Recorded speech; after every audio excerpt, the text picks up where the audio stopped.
Sometime around the 9th century, a smith pressed a name into the core of a sword blade in letters of iron. The same name kept appearing on the finest swords in Europe for the next 300 years. And no one, then or now, can tell you whose it was. The name is Ulfberht, and for a century these blades have carried an almost impossible reputation. Steel so pure, so far ahead of its age, that Europe supposedly couldn't make it for another 800 years. It is a great story. It may also be wrong, because the closer you look, the more the mystery moves, away from the metal and toward the name itself. Who was Ulfberht, and how did one word come to mark the finest swords on a continent for 3 centuries, and then vanish? We have roughly 170 of these swords. They date from about the 9th to the 11th centuries, the heart of the Viking Age. Down the middle of each blade, inlaid in iron, runs the same sequence. The name Ulfberht, bracketed by crosses, with one odd quirk. On some, a cross falls inside the name, just before the final T. On the reverse, usually a woven geometric pattern. Picture it, letters of iron standing slightly proud of a blade gone dark with age. A signature you could feel with a thumb. Here is the first strange thing. Ulfberht is not a Norse name. It is Frankish, from the Christian Carolingian heartland of what is now Germany and France. The swords were most probably made there, in the Frankish Empire. And yet they are found overwhelmingly somewhere else, in Scandinavia, around the Baltic, and out across Eastern Europe. Norway, Sweden, Finland, the Baltic, Russia, with stray finds as far east as the Volga. Far more turn up in Viking ground than in the land that forged them. So Viking sword is a little misleading. These were a Frankish product that the Norse acquired, through trade, through ransom, and often enough as plunder. And they were prized, a luxury import, carried home and buried with the people who valued it. To carry an Ulfberht was to carry the recognized top of the line, which raises the question that has driven 100 years of study. What exactly made them so good? And how did a single name come to guarantee it? The famous answer is metallurgical, and it belongs largely to one man, Alan Williams, an armorer and metallurgist at the Wallace Collection in London. In a study published in 2009 in a 2012 book called The Sword and the Crucible, Williams examined 44 Ulfberht swords. He noticed the inscriptions were not all identical. 33 carried the lettering one way, cross, Ulfberht, cross. 11 carried it another, cross, Ulfberht, cross, then a final T. And when he tested them, those 11 were different. They were crucible steel, high in carbon, remarkably pure, with very little of the slag, the glassy waste that is trapped in ordinary medieval iron.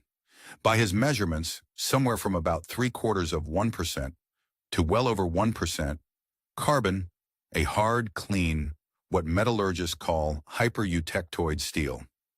Why does that matter? Because making steel that clean means melting iron fully liquid, and the furnaces of early medieval Europe could not reliably get that hot. European smiths worked their iron solid, heating, hammering, folding, welding. True molten steel, crucible steel, was being made, but far away, in India and Sri Lanka for well over 1,000 years already, and later in Central Asia, at cities like Merv and Oxyket from around the 8th century on. Deliberate crucible steel production would not appear in Europe until Benjamin Huntsman in England in the 1740s. So Williams proposed something remarkable. The raw steel, he argued, was imported, carried as ingots up the Volga River from the Islamic world in Central Asia into Frankish workshops and forged into blades signed Ulfberht. In his telling, while the eastern routes were open, the swords were made. As they closed, production fell away, though as we will see, that link has never actually been established. In 2012, a Nova documentary turned this into a sensation. The Viking sword 800 to 1,000 years ahead of its time. A medieval apple, a brand of impossible steel. That is the version that traveled the world. A brilliant image. Keep it in mind because it is about to be tested. But hold one detail in your mind. Only 11 of the 44. Even in the strongest version of the story, most Ulfberht blades are not extraordinary steel at all. And that strongest version is exactly what the next generation of scientists set out to test. Here is the turn, and it runs opposite to the legend. The most recent evidence suggests the steel may not be much of a mystery at all. Start with the metal. A peer-reviewed review by Ingo Petri, published in 2019, gathered the re-examinations. Blades studied by eye, by X-ray, and by CT scan. And those scans kept finding something a true crucible steel blade should not have: forge-welding seams and slag, including in blades Williams had identified as crucible steel. A blade poured from a single molten ingot should be homogeneous. These showed the layered, welded structure of ordinary, if expert, European work. Petri's sharpest point is a quiet one. High carbon, by itself, is not proof of crucible steel. He pointed to another blade, from Essen, with around 1% carbon in its ore traceable to Lorraine, in Europe, and clear welding seams under X-ray. Europeans, in other words, could make hard, clean, high-carbon steel themselves. No Volga ingots required. Then there is the chemistry. When a well-preserved Ulfberht was lifted from the river Weser in Lower Saxony in 2012, the chemist Robert Lehmann analyzed it. The blade was a manganese-bearing steel, not the signature you would expect from an Eastern crucible source. The guard was arsenic-rich iron from a European deposit, and the lead in its fittings matched isotopically a range of hills north of Frankfurt, the Taunus. Lehmann's conclusion: this sword was Central European, Rhineland, possibly made near the great monasteries of Fulda or Lorsch. Not an import, homegrown, and newer work keeps pointing the same way. A 2021 study of Viking-age blades from Telemark in Norway put 21 of them under the microscope and found several types of construction that Norse smiths could plausibly have made themselves. The skill to make fine steel, in other words, may not have been so foreign after all. The picture coming into focus is not impossible Eastern supersteel. It is high-quality European metalwork, remarkable but ordinary in origin. To be fair to Williams, his work is real, peer-reviewed, and has not been retracted. This is a live argument, not a closed verdict, and not a debunking either. But the weight of the newest evidence has shifted, which means the question we should have been asking all along was never what the steel was. It was who signed it, because that question has no answer. A single human smith cannot sign swords for 300 years. So Ulfberht has to be something larger than a person, and nobody knows what.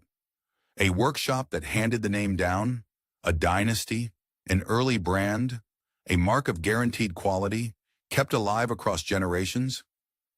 The Norwegian scholar Anne Stalsberg offered a different idea entirely. She cataloged 166 candidate blades and looked again at the spelling variants, the ones long dismissed as crude counterfeits. The misspellings, she suggested, point to illiterate smiths doing the inlay, while the crosses woven into the name look less like a maker's stamp than a clerical one.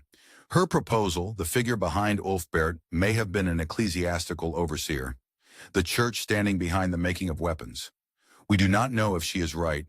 We do not know whether Stalsberg, or the brand theory, or a dynasty comes closest. We do not even know whether genuine versus fake is the right way to sort these blades at all. Her work suggests it may not be. We do not know exactly where they were made. The Rhineland is the best the evidence offers.